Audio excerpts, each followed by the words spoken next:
तो नमस्ते दोस्तों, कैसे हैं आप सभी। आशा है कि आप लोग अच्छे होइएगा और अपने पठन पाठन की क्रिया में मस्त और व्यस्त होइएगा। तो चलिए आज हम बहुत ही बड़े धमाकेदार वैकेंसीज के साथ आप लोगों के बीच आए हैं। दोस्तों कुछ दिनों से वीडियो अपलोड नहीं हो पा रहा था क्योंकि हम लोगों को थोड़े से काम थे। इस काम के वजह से थोड़ा सा बिजी था। इसके वजह से जो है हम लोग ऑनलाइन जो है आपको कोई वैकेंसीज के बारे में नहीं बता पा रहे थे। लेकिन चलिए फिर आज से स्टार्ट करते हैं। तो चलिए वीडियो करते हैं। तो सबसे पहले हम लोग बात करने वाले हैं क्या है कि SSC GD constable new requirement 2024 का जो न्यू वैकेंसी है ये आ गई है। क्या आ गई है? ये वैकेंसी जो है आ गई है। इसका फॉर्म भी अप्लाई करने का जो डेट है वो भी आ गया है और ये फॉर्म अप्लाई डेट शुरू भी हो गया है। तो चलिए हम वीडियो को ना समय गवाते हुए चलते हैं, वीडियो करते हैं स्टार्ट। क्योंकि बहुत ही ऐसे ही हमने बहुत सारे समय गवा दिया है क्योंकि आप लोग के समक्ष जो है कुछ नई वैकेंसी जो लाने वाले थे वो नहीं आ पाए क्योंकि थोड़ा सा मैं बिजी था। इसके वजह से जो है आप लोगों को वैकेंसी नहीं मिल पाया। तो चलिए हम वीडियो करते हैं स्टार्ट, ना समय गवाते हुए। चलिए सबसे पहले हम बात करते हैं कि टोटल ऑफ पोस्ट कितना है। तो दोस्तों हम सबसे पहले आपको बता दें कि टोटल ऑफ पोस्ट जो है 39,841 है। कितना है? 39,881 पोस्ट है जो किसकी है? वो एसएससी जीडी कांस्टेबल का जो पोस्ट है। अब हम आगे बात करने वाले हैं कि इनका जो टोटल पोस्ट आप लोग को बता ही दिए, ये है 39,881। अब जो इसका जो है पोस्ट पोस्ट बाई पोस्ट इसका वैकेंसीज आया हुआ है। तो पोस्ट बाई पोस्ट का मतलब है इसका 8 पोस्ट है और 8 पोस्ट पे जो है 8 पोस्ट पर जो है अलग अलग प्रकार की वैकेंसीज आई हुई है। तो चलिए हम सबसे पहले बात करने वाले हैं कि बीएसएफ फर्स्ट जो पोस्ट है वो है बीएसएफ का जो पोस्ट है उसमें 15,645 पोस्ट निकाला गया है। अब दूसरा नंबर पर जो है सीआरपीएफ, इसमें जो है 11,541 पदों पर जो है वैकेंसीज निकाली गई है। और उसके बाद तीसरा नंबर पर है एआर पोस्ट है, इस पे एआर जो पोस्ट है इस पे 1248 पोस्ट निकाला गया है। और चौथा नंबर जो है आईटीबीपी, कौन सा है? आईटीबीपी, इस पे 3017 यानी 3,017 पोस्ट निकाला गया है। और पांचवा नंबर है एसएसबी, एसएसबी जो है इसमें 819 पोस्ट निकाले गए हैं। और सीआईएसएफ में जो है कुल वैकेंसी 7,145 वैकेंसीज है सीआईएसएफ के लिए। और सातवां नंबर पर जो है एनसीबी, इसमें जो है 22 पोस्ट है। कितना पोस्ट है? 22 पोस्ट है। और आठवां नंबर पर है एसएसबी, एसएसबी का मतलब एसएसबी ये भी है कांस्टेबल के जर पे होता है। एसएसबी ये जो है 95 पोस्ट इसका निकाला गया। अब हम अगर मेल और फीमेल में अगर हम ये पोस्ट बांटे तो मेल में जो है 35,612 पोस्ट निकाला गया। कितना निकाला गया? 35,612 पोस्ट निकाला गया है मेल के लिए। और फीमेल का अगर हम बात करते हैं तो फीमेल का जो है 3816 मात्र जो है 3,816 पोस्ट फीमेल के लिए निकाला गया है। तो चलिए हम इसका क्वालिफिकेशन के बारे में अगर हम बात करते हैं कि कौन कौन से लोग इस फॉर्म को अप्लाई कर सकते हैं, तो सबसे पहले हम बात करते हैं जो 10th पास कर लिया हो, जो 10th को जो है पास कर लिया हो वो सारे अभ्यर्थी इस फॉर्म को भर सकते हैं। ठीक है, अब हम आगे बात करते हैं एज लिमिट, एज लिमिट के बारे में है। एज लिमिट कब से कब तक जो है मतलब एज जो लिमिट है वो कब तक का होना चाहिए। तो दोस्तों हम बता दें एज जो लिमिट है 1/1/2025 जो आने वाला है 2025 जनवरी तक, वहां तक अगर आपका उम्र 18 वर्ष पूर्ण जाता है तो आप इस फॉर्म को अप्लाई कर सकते हैं। अब हम आगे चलते हैं एज कम से कम कितना होना चाहिए और अधिक से अधिक कितना होना चाहिए। तो सबसे पहले हम बता दें एज जो है आपको 1/1/2025 तक 18 वर्ष पूर्ण जाना चाहिए और मैक्सिमम 23 वर्ष, इससे ज़्यादा नहीं चलेगा। 23 वर्ष के उम्र तक के अभ्यर्थी ही इस फॉर्म को अप्लाई कर सकते हैं।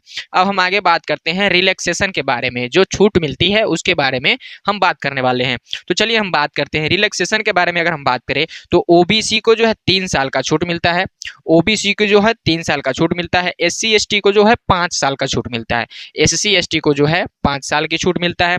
अब हम डेट ऑफ बर्थ की अगर हम गणना करें वो कब तक जन्म होना चाहिए और कब तक जो है जन्म से पहले तक का होगा। तो जन्म से पहले तक का तो होता नहीं है, मतलब कब तक आप जन्म एक प्रक्रिया होती है उसके अनुसार आपका डेट ऑफ बर्थ गिनती की जाती है। तो सबसे पहले हम बता दें डेट ऑफ बर्थ जो है आपका 2/1/2002 से 2 तारीख पहला महीना 2002 से लेकर के 1/7/2007 तक ये जनरल वालों के लिए अप्लीकेबल है, यानी जनरल वालों के कास्ट के लिए अप्लीकेबल है और ईडब्ल्यूएस के वालों के लिए है। ठीक है, अब हम आगे बात करेंगे ओबीसी वालों के लिए। तो ओबीसी वालों का जो है 2/1/1999 से 1/7/2007 के बीच में जन्म होना चाहिए। ठीक है, और एससी एसटी का अगर हम बात करते हैं तो 2/1/1997 से 1/1/2007 के बीच में जन्म होना चाहिए। यही है एज रिलैक्सेशन का मतलब। इसमें जो है ओबीसी को 3 साल का छूट मिला और एससी एसटी का जो है 5 साल का छूट मिला। ठीक है दोस्तों, अब हम इसके अगला प्रोसेस पर चलते हैं। अगला प्रोसेस क्या है? सिलेक्शन प्रोसेस है। तो दोस्तों सिलेक्शन प्रोसेस के बारे में अगर हम बता दें आपको, सिलेक्शन प्रोसेस से पहले हम आपको बता दें कि एप्लीकेशन डेट कब तक है, कब से कब तक है, करेक्शन डेट क्या है और एग्जाम डेट क्या है। तो चलिए हम इससे सबसे पहले इसी पर बात करते हैं।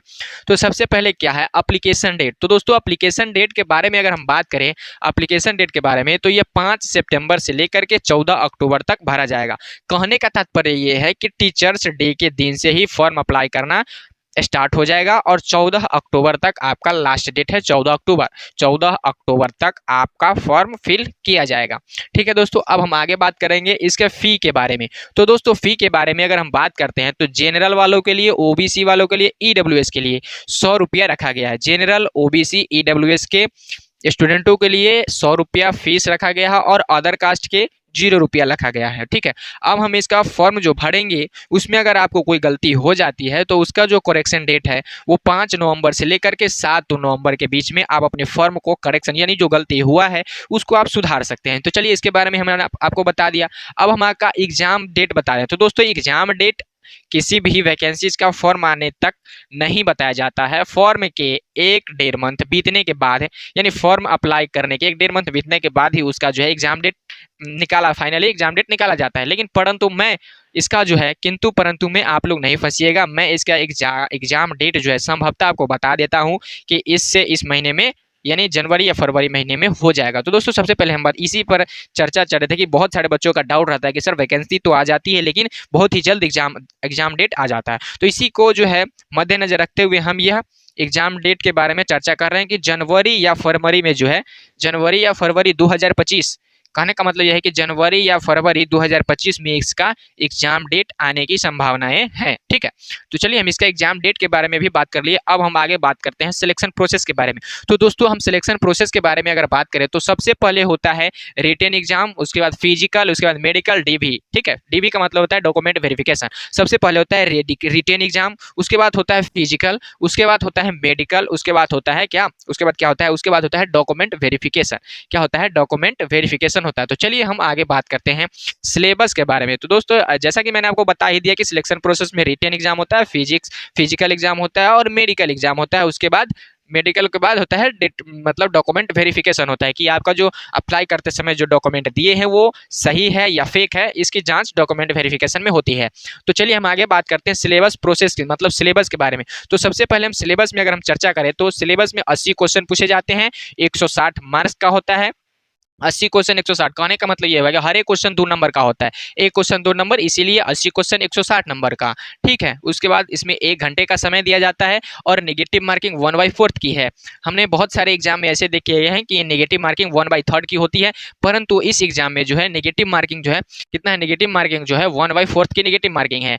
और इसका हम अगर वास्तविक सिलेबस यानी सब्जेक्ट के बारे में बात करते हैं तो सब्जेक्ट जो है फर्स्ट है रीजनिंग, दूसरा नंबर पर क्या है मैथ, तीसरा नंबर पर जीके, जीएस और इंग्लिश या हिंदी। इंग्लिश और हिंदी में से कोई एक ही सब्जेक्ट आप ले सकते हैं। तो सबसे पहले रीजनिंग में जो है 20 क्वेश्चन पूछे जाते हैं, जीके जीएस मिला करके 20 क्वेश्चन पूछे जाते हैं, मैथ में भी 20 क्वेश्चन पूछे जाते हैं और इंग्लिश या हिंदी दोनों में से कोई एक चुनिएगा तो 20 क्वेश्चन उसी का पूछे जाएगा। दोनों जो है सब्जेक्ट आप नहीं चुन सकते हैं, या तो इंग्लिश चुनिए या तो हिंदी चुनिए, इसमें जो है केवल एक ही आप चुन सकते हैं और वो जो है वो अपना फुल्ली 20 क्वेश्चन का रहेगा। ठीक है दोस्तों, अब हम इसका फिजिकल के बारे में अगर हम बात कर ले तो फिजिकल जो है, फिजिकल में आपका हाइट मांगता है, चेस्ट मांगता है, रनिंग मांगता है। तो हाइट में अगर हम बात करें तो मेल के लिए जनरल या ईडब्ल्यूएस ओबीसी के लिए जो है 170 सेंटीमीटर रखा गया है और एसटी के लिए 162.5 सेंटीमीटर आपका हाइट रखा गया है। ठीक है, और यहीं पर फीमेल के बारे में अगर हम बात करते हैं तो फीमेल में जो है 157 सेंटीमीटर रखा गया है अदर कास्ट के लिए, यानी मतलब जनरल वालों के लिए, ईडब्ल्यूएस और ओबीसी के लिए। ठीक है, और एसटी के लिए जो है 150 सेंटीमीटर रखा गया है। अब हम चेस्ट में अगर बात करें, चेस्ट क्या होना चाहिए, तो चेस्ट जो है मेल के लिए 80 सेंटीमीटर से लेकर के 85 सेंटीमीटर होना चाहिए। कहने का मतलब ये हुआ कि मिनिमम चेस्ट आपका 80 सेंटीमीटर होना चाहिए और फुलाने के बाद, जैसे फुलाते हैं ना, वो फुलाने के बाद आपको 85 सेंटीमीटर यानी 5 सेंटीमीटर आपका फुलना चाहिए। फीमेल में कोई चेस्ट वेस्ट नहीं मांगा जाता है। अब हम आगे बात करते हैं रनिंग के बारे में। तो दोस्तों रनिंग में जो है सबसे पहले मेल के लिए बात करते हैं तो 5 किलोमीटर दौड़ना पड़ता है 24 मिनट में। 5 किलोमीटर इन 24 मिनट, कहने का मतलब जो है 24 मिनट में आपको 5 किलोमीटर दौड़ना पड़ेगा, रनिंग करना पड़ेगा। और फीमेल के लिए 1.6 किलोमीटर जो है 8.5 मिनट में दौड़ना पड़ता है, यानी 8 मिनट 30 सेकेंड में आपको जो है 1.5 किलोमीटर और 1 किलोमीटर यानी कि 1.6 किलोमीटर आप लोगों को दौड़ना रहता है। तो ये सारी इन्फॉर्मेशन रही। अब हम बात करते हैं मेन मुद्दा के बारे में, जो होता है कि सर सैलरी कितना होगा। तो दोस्तों सैलरी के बारे में हम आपको बता दें तो सैलरी जो है 21,700 मिनिमम ग्रेड पे है और 69,100 तक आपका सैलरी हो सकता है। मिनिमम आपको 21,700 से लेकर के 19,100 तक आपका सैलरी हो सकता, 69,100 तक के सैलरी आपका हो सकता है। और एनसीबी के लिए है, एनसीबी के लिए ये एक हवलदार के पोस्ट जैसे होता है, लेकिन चौकीदार जैसे। तो चलिए इसके बारे में बात करते हैं। इसका जो है 18,000 से लेकर के 56,900 तक इसका जो है सैलरी मिलता है। मिनिमम आपको 18,000 मिलेगा, मैक्सिमम आपको 56,900, यानी जब से आपका स्टार्ट होगा तो कम से कम मिनिमम से मिनिमम आपको 18,000 मिलेगा। इससे कम आपको नहीं मिल सकता, क्योंकि यह सरकारी रिक्वायरमेंट है, इसलिए आपको 18,000 से कम मिल ही नहीं सकता है, 18,000 के बाद ही मिलेगा। तो मिनिमम ग्रेड पे सैलरी है 18,000 और मैक्सिमम 69,900 के आसपास है। तो चलिए दोस्तों, अगर ये वीडियो आपको अच्छा लगा होगा तो चैनल को सब्सक्राइब जरूर कर दीजिएगा और बेल आइकन को जरूर दबा दीजिएगा, ताकि सारे दोस्तों को पता चल सके कि क्या चीज़ की वैकेंसी आई है और समय रहते हुए उसका एप्लीकेशन अप्लाई कर सकते हैं। चलिए आज की वीडियो में बस इतना ही, फिर मिलेंगे अगली वीडियो में, तब तक के लिए जय हिंद, नमस्कार दोस्तों।